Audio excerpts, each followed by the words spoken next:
এ আসতে না।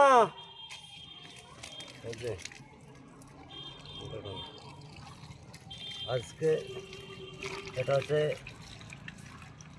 পাতি লেবুর গাছ। এটা হচ্ছে পাতি লেবুর গাছ।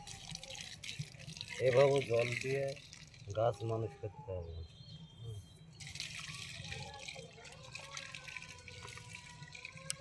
এভাবে জল দিয়ে গাছ মানুষ করবেন, অবশ্যই গাছ মানুষ হয়ে যাবে। এতে গাছ মানুষ করলে এটা কাজে যেমন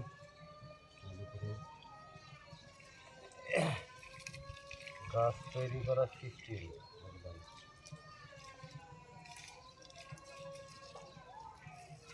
গাছ যদি এভাবে তৈরি করেন অবশ্যই আবহাওয়া হেঁটে সুন্দর লাগবে। বিকালবেলায় গাছের কাছে আসলে সুন্দর লাগবে।